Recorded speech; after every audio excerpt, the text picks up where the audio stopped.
Hello everyone, this is Mr. Bell with Act 5, Scenes 6 and 7 for you, two short scenes from Macbeth, which I think I'm actually going to read with you. Let's get cracking then. Okay, so where did we leave off? We left off with Act 5, Scene 5, and Macbeth saying, "Ring the alarm bell, blow wind, come rack, at least we'll die with harness on our back." Macbeth's just been given double bad news. He's told that his wife's dead, and he's told that Birnam Wood is moving towards his castle. And at this moment, he begins to realise he's made a mistake. Macbeth's reaction? Give up and give in? God, no. Fight is Macbeth's reaction. So that's where we left off. Macbeth ready to fight. Then the action shifts to Malcolm in a very short scene. Let's have a look at it. Act 5, Scene 6.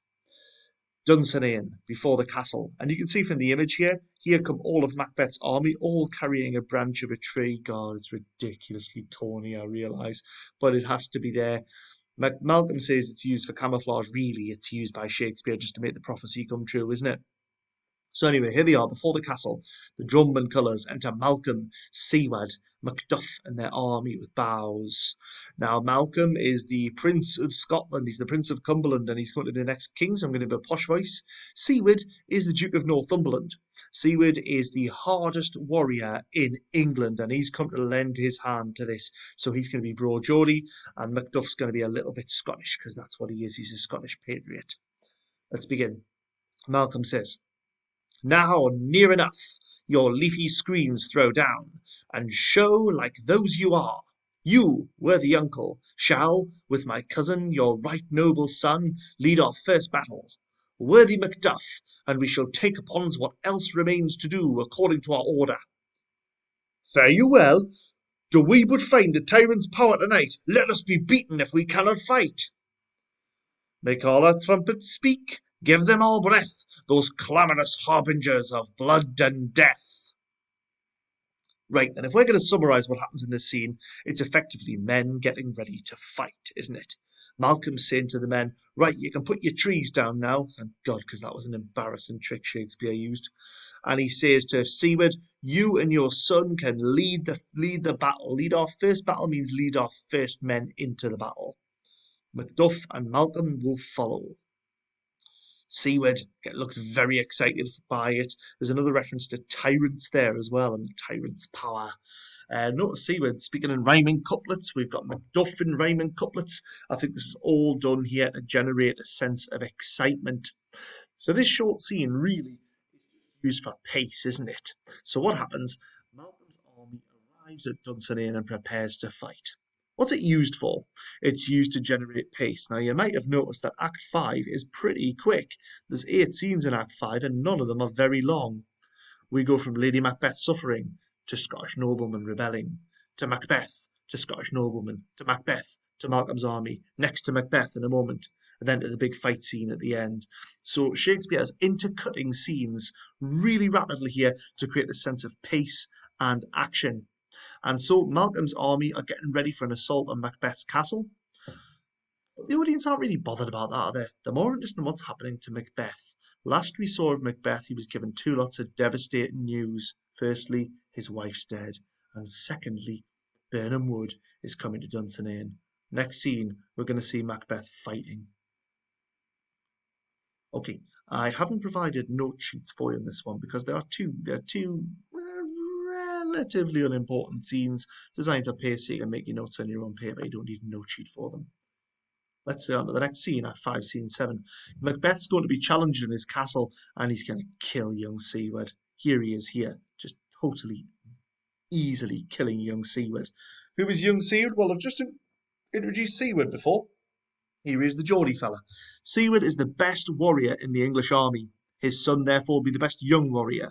There's not a chance against Macbeth, because Macbeth remains a really fearsome warrior. So we're going to read this, see if there's any lines you think are particularly good, and think what term is more suited to the scene. Are we looking at Macbeth's hubris, his overconfidence? Are we looking here at his anagnorisis, his moment of realization? Let's go in to read it. Act 5, Scene 7, another part of the field. Alarms. Enter Macbeth. "They have tied me to a stake. I cannot fly, but bear-like I must fight the course. What's he that was not born of woman? such a one am I to fear or none. What is thy name? Thou'lt be afraid to hear it. No, though thou calls thyself a hotter name than any is in hell. My name's Macbeth. So we've got young Seawood and Macbeth squaring up with each other here. Macbeth announces, my name's Macbeth, with a real sense of sinister power. Seawood's reaction, the devil himself could not pronounce a title more hateful to mine ear. Macbeth, no, nor more fearful. It's really arrogant here. His hubris is overflowing here, Macbeth. Young Seawood says, thou liest, abhorred tyrant. With my sword I'll prove the lie thou speakest. Meaning, I'm not scared of you. My sword will prove this. They fight and young Seawood is slain. Young Seawood gets to prove nothing, because Macbeth is just too good a warrior for Seawood. Macbeth, often shown on stage looking over Seawood's body, almost laughing at his young Seawood's body, and saying, thou wast born of woman. But swords I smile at, weapons laugh to scorn, brandished by man that's of a woman born. And then he exits. Macbeth says he will laugh at anything apart from a man not born of a woman. So Macbeth feels completely secure here. A couple of things to notice. Language-wise, young Seawood calls him a tyrant here right in the middle. If we're just going to flick back a couple of scenes. Old Seawood also uses the word tyrant, you can see there. Fare you well, but we do but find the tyrant's power tonight. So the word tyrant is being used in virtually every scene. Macbeth is not on stage. The word tyrant is now being used. Shakespeare's really emphasising this. And poor young Seawood lies dying in a pool of blood. Macbeth runs off stage too. Probably to find someone else to kill, because that's what he does. Enter Macduff. That way the noise is. Tyrant, show thy face! If thou be slain with no stroke of mine, my wife and children's ghosts will haunt me still. I cannot strike at wretched kerns whose arms are hired to bear their staves. Either thou, Macbeth, or else my sword with an unbattered edge I sheathe again undeeded. There thou shouldst be.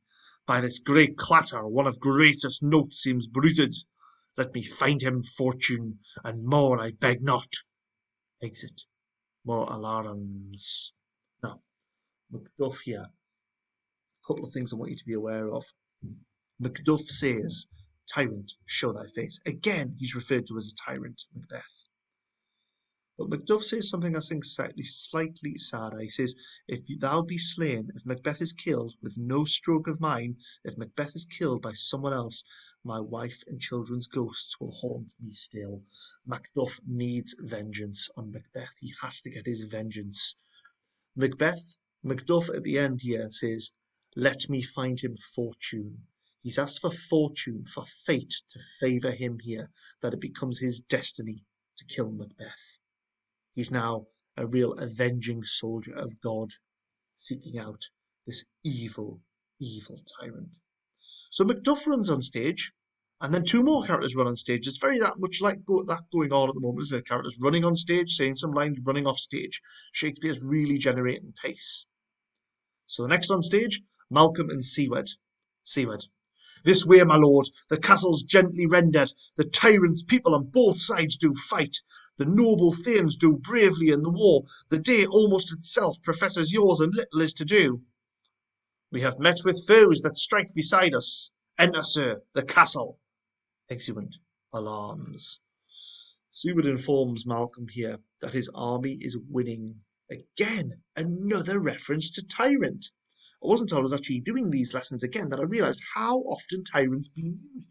I could be wrong here, but I think in the scene, since Macbeth revisits the witches, in Act 4, Scene 1, I think in every scene Macbeth isn't in, the word tyrant is used to describe him. Everyone's calling him a tyrant all the time, and they're right. So Seawood tells Malcolm that his army's winning. Malcolm is slightly cautious, but ready to win. Seawood says, enter, sir, the castle. So do your summary of what happens in Act 5, Scene 7. It's a pacey scene. It's a scene with lots of different characters running on and off. It's a scene where Macbeth gets to prove that he remains a great warrior. That young, promising warriors like young Seawood have no chance against someone as good at killing as Macbeth. It shows Macduff's need for vengeance, and it shows Malcolm being ready to win. Okay, reverse order. What comes fourth? Let's test yourself, see how many points you can get. There's four things going to appear. Young Seawood is first. What comes fourth? The next thing is Duncan's Guards. Can you spot the pattern? If it's young Seawood, we're in reverse order. Young Seawood, then Duncan's Guards. Have you worked out what we're talking about yet? Next up's Duncan. So who'd be last? What is the category of these? It's people Macbeth killed with his own hands. And there are only four really in the whole play that we hear of. There is young Seawood at the end in Act 5. There's Duncan's Guards in Act 2, Scene 3. There's Duncan between Act 2, Scene 1 and Act 2, Scene 2. And then off stage, we're told of the murder of the killing of MacDonald, the traitor whom Macbeth unseams from the nave to the chops and fixed his head upon our battlements. Order of deaths in Macbeth, just a knowledge test. Okay, final thing. A couple of tragedy terms. A tragedy term for you, anagnorisis, the tragic hero's moment of realization. Are we there yet for Macbeth? Are we there yet? Or are we still working towards that? Now, I think you can say we're not there yet because he still thinks he's invincible.